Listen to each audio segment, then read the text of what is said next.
I'm Christina Giacotis, co-CEO of Singularity U Australia and committed to making the seemingly impossible possible.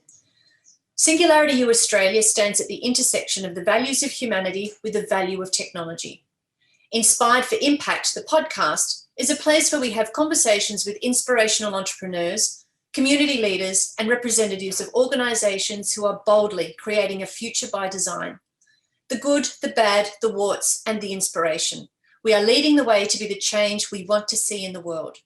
Conversations that bring to light the magic that is happening on a daily basis all over the globe.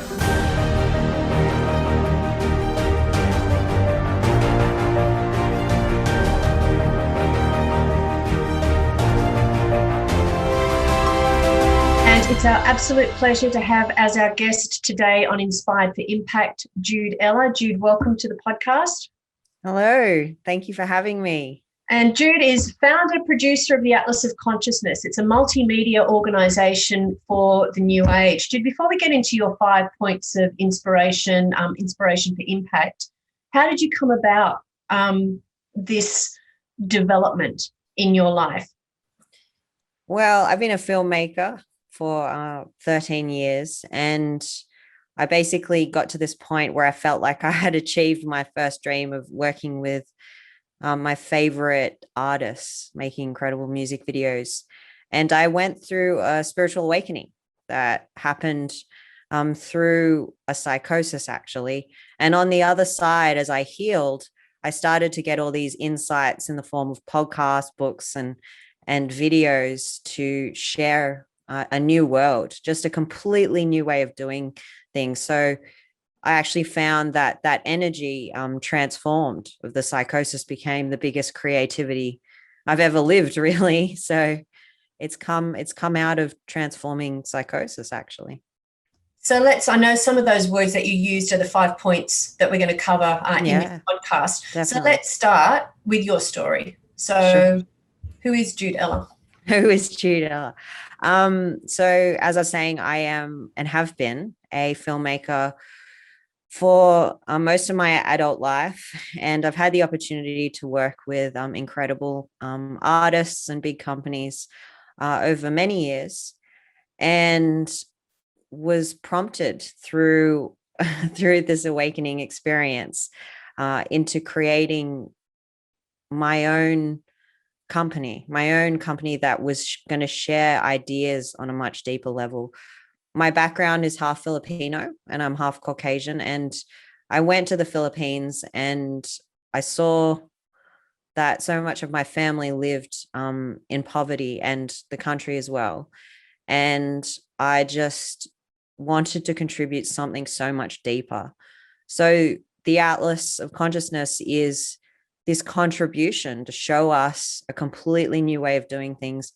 It basically highlights in story form, videos and podcasts, just the world's most amazing new world leaders. So these are people that are bringing consciousness to the ground. Me personally, I'm also a passionate artist in general. So there's a music element to my life. I'm a songwriter, as well as being the founder and running this business. And having transformed my life completely. I mean, the reason the psychosis happened is because I was brought up in quite a violent way, and my life's journey has been about harmony and the hard work of choosing harmony internally when that wasn't the case at all for my life. And that's been my lesson. It's been really about home. It's really about cultivating that home within. And I've watched as I've done that, everything's changed. Now I live on this incredible, stunning farm. I'm surrounded by an ecosystem of incredible people. And one of the elements of that is actually I transitioned gender, which is probably a big major component I have to mention. I transitioned from female to male this year, but that was another element of transformation. That was my heart sort of calling to be a guy for so many years, and going through the hard work of transforming that, even when you're not faced with the support. So you have to find it internally and from the closest friends around you. Yeah. I think your whole story is one of immense courage and bravery, not just the gender transitioning, but even as you say, going out into the business world with the message of from violence to peace.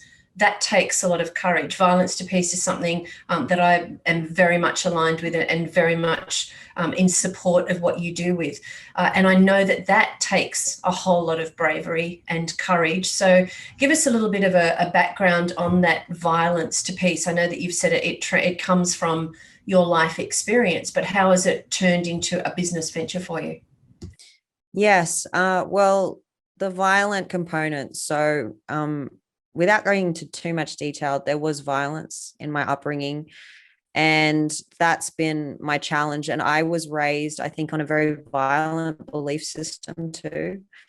And so the psychosis manifests as sort of a storm of the worst case scenario in a way.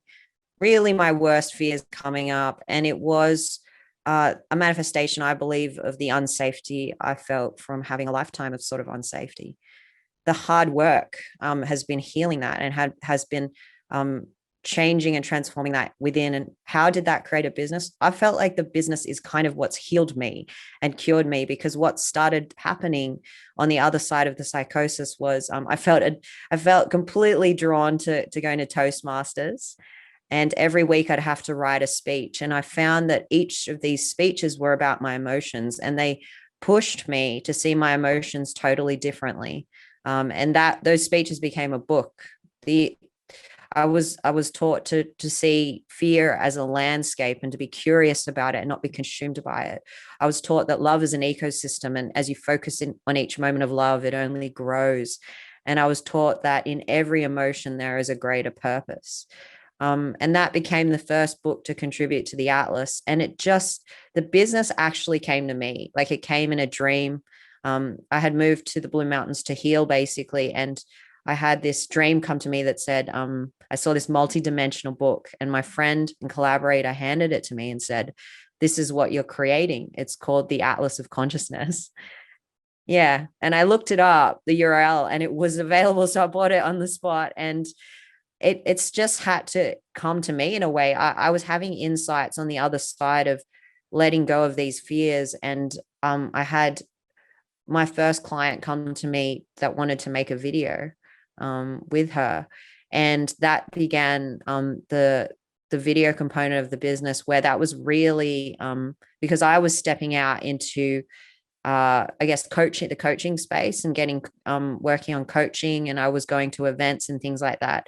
People already knew me as a video maker, and they wanted to share their story.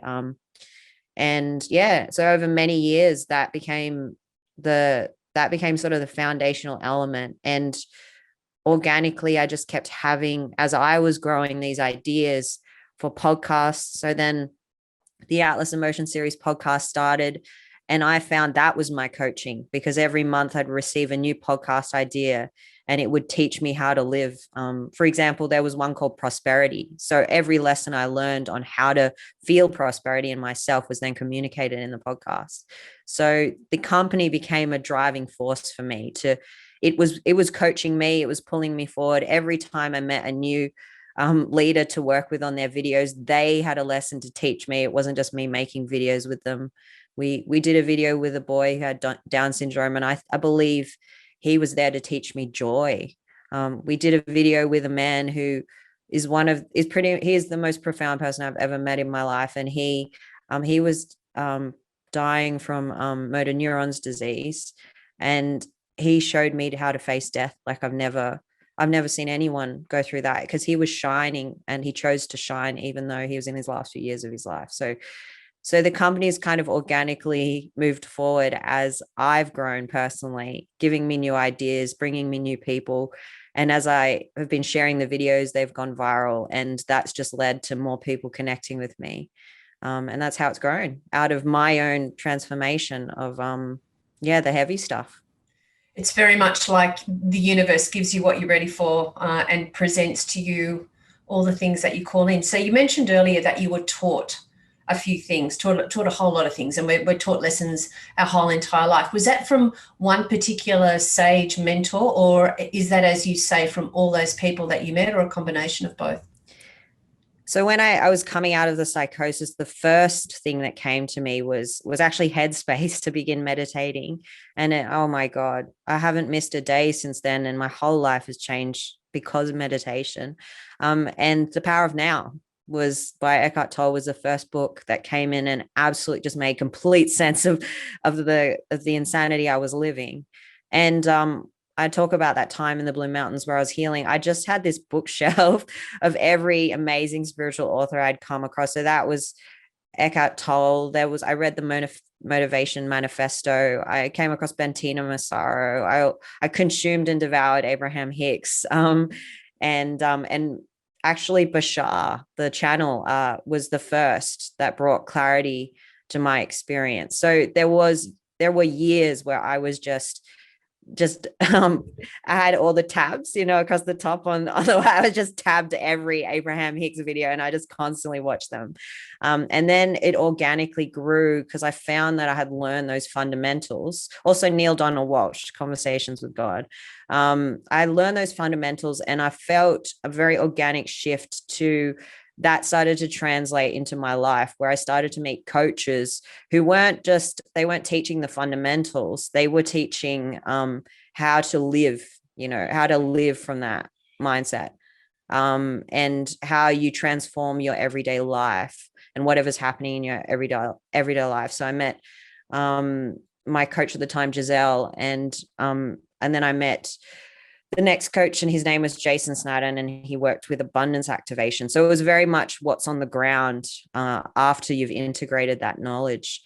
And since then, it's been a combination of, as I sort of grew through the coaching, I started to coach myself. That was through profound levels of meditation, and the podcasts became my coach. That the insights had come to me, and I think I held myself accountable to creating them because I was learning myself. I was just there was one called Living by the Clock, and it taught Nature's Time. So it taught me about this greater rhythm. So really that's how it's moved, from the traditional teachers through coaches and into teaching myself through my media. As the saying says, when the student is ready, the teacher appears. You made mention when we had a talk before this recording of receiving your new home. Can you expand on what that means for you? Yes. Well, home has been my life's work, basically.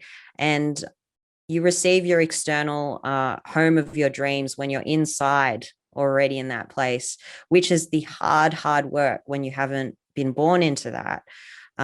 What you learn is deep lessons of belonging, how to cultivate belonging and safety in yourself when it doesn't exist outside. And you do that. And I did that by going into nature and meditating and feeling all the feelings of unsafety and negativity inside of me, and visualizing a new place and visualizing a new home, and healing and letting go of things that said that I didn't belong in this place and I don't deserve a good home. I think that the lessons of home are constant and they're ongoing, but the basic for me was belonging. When I learned belongingness in myself, I received a home that was my vision. Even though I had come from a violent place, like I held enough in myself, this feeling of inspiration and belonging and safety that home manifested. But there was a hard period where I didn't have a home for a period, and I had to trust that new inspired place inside me was real. And every time I manifest a new home, like now I live in this incredible big space, I think because I've worked so hard on cultivating that inner belonging and that inner safety, things don't need to take as long. There doesn't have to be as much of a war zone kind of feeling where you're trying to reach for financial safety or you're trying to reach for a safe home. It's like you've cultivated so much of that vibration inside of you, and you're so solid in that the house arrives this house arrived so much quicker. It was crazy. It was like a week from when I said, this is the one I want, because it just looked like incredible, this farm. And it's actually cheaper to live here than live in Sydney. And then, yeah, within a week, we had gone through the entire process. It just went so quickly. And I worked actually with my abundance activator, Jason, to clear things and to receive it. And so that's the process behind the receiving. And my personal lessons are specifically around safety and belongingness in yourself, to receive that. It's amazing, and yet quite naturally funny. We would let ourselves follow that path. It doesn't really have to be difficult, does it? Can you, so you've mentioned psychosis a few times. Can you give our listeners an idea of what that feels like, and the journey through that? My God, it's absolutely terrifying. And I wouldn't wish it on anyone, actually. So psychosis is a mental illness where you have this almost mania that occurs for a brief period of time, 2 weeks to a month, like just very brief, but very heightened.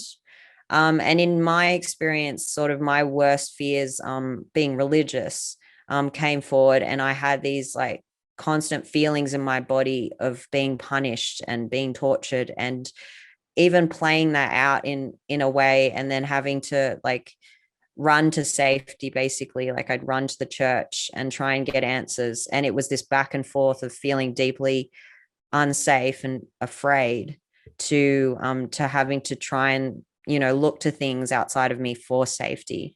But in my understanding from where I sit now, looking back, and I think it's even, something to give back to the medical community, is it's really just a really condensed lot of fear and manic energy that hasn't been grounded. And because we didn't have the education to even use those words, to even let go of the fears, it's like, that's the reason why I believe it happens, because we don't know how to hold on to our personal sense of truth and inner safety. It comes out where you're constantly chasing for truth somewhere else, as opposed to, well, what do I believe and what's aligned to me? It's like, well, where is it somewhere else? And what if I get punished? Yeah. And then you feel those sensations in you, and it's just a terrible feeling. I can't even begin to imagine what you went through. I remember reading the meme, I am enough, 1,000 times, and going, if I see this meme one more time, if I see another person say, I am enough, I'm going to scream, I'm sick of the meme, whatever. And then I read it one day, and it actually hit me what the meme meant. And it took on a completely different feeling. And I went, oh my God, I think I am enough. I don't need to go outward, don't need to look anywhere else. If I feel secure within myself, doesn't mean I don't have moments of insecurity now, because I do. But did you have a similar feeling at any point in your life where it just all landed and you went, oh my God, that I get it. I absolutely get what's happening. I get the universe. I get the universe in not getting the universe. But was there a moment like that for you? Man, if I had cracked the code and there was one, I think I would have all the dreams I had ever dreamed of. But I think it's been more of a process. That actually my actual spiritual awakening happened through taking actually the drug MDMA. And that night was this almost like this Einstein experience where I was with my friends, and we were just receiving all these profound insights that seemed way beyond anything that our 3D world had given to that day. And I think that was probably that was a moment that triggered the rest of it, where I felt like, oh my God, like for some reason I have like all this knowledge that's like God level wisdom. But I would say every day feels like that now that it's a daily experience. It's like, it's not that there's one moment where I suddenly realize everything. That would be nice. But that there is a constant ongoing learning where, it'll land, a day's learning will land for me at the end of the day, or something, a 3-week cycle of things that are playing out that don't make any sense will arrive for me one morning. I'll wake up and then I'll be like, oh, okay, I really understand why that's happening. And I do morning pages. So I think that's been really, that's remains insightful, where, you know, it just comes through what the lesson is, you know, to help me move forward. So yeah, and obviously meditation supports with that. So I would say not one specific thing, but definitely a lot of learnings leading up to big moments of like, aha, I got you. But they could happen anywhere, really. Could you just explain for listeners what morning pages is? Yeah, morning pages is great. It's part of the Artist Way, and it's just 3 pages. As soon as you wake up, 3 pages you write, stream of consciousness, everything, anything.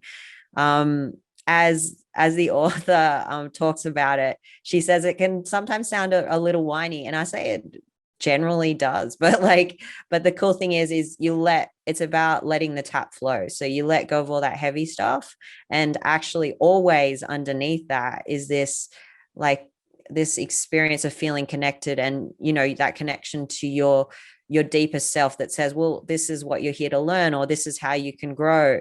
And yeah, it always surprises me because you just think you're complaining about all this stuff, but actually on the deepest level, there's just a new thing coming forward. There's more of you coming forward that wants you to step into it, really. So final question, Jude, for this podcast.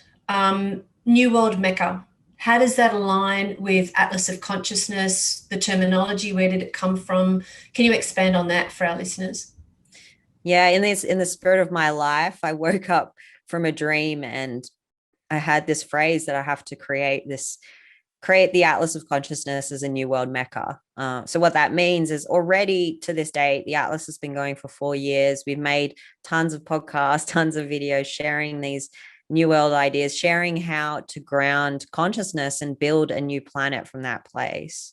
And the idea of a New World Mecca is really creating this hub where the Atlas just has lots and lots of media for people to rise out of the hardest things like poverty, even transforming climate change. The Atlas is really here for the next stage to things like Mind Valley or things like Gaia, where it's really about, well, we're awake and we're aware now, but how do we build a new place?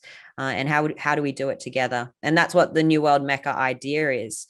And the Atlas is a New World Mecca. It's that we've already begun cultivating and showcasing the ecosystem of how connected we are now as a family, and it's only about expanding that. So it's just attracting more and more people that are ready to connect with the ecosystem and the family that already exists and lives on the Atlas and in their Facebook page. Jude, thank you so much for sharing your experiences, your adventures, how you've actually come to this point in your life. I'd love to invite you back to do a whole podcast on the transition, on the gender transition, if that's okay for you, because I know that there's so many things that happen along that journey that I would love to share with our listeners. So would love to have you back to do that at a later. Yeah, I would love that so much. Thank you. Thank you again for joining us. Thank you to our listeners. Inspired for Impact is the podcast. We look forward to your company for our next episode. Thanks for joining us today. Thank you.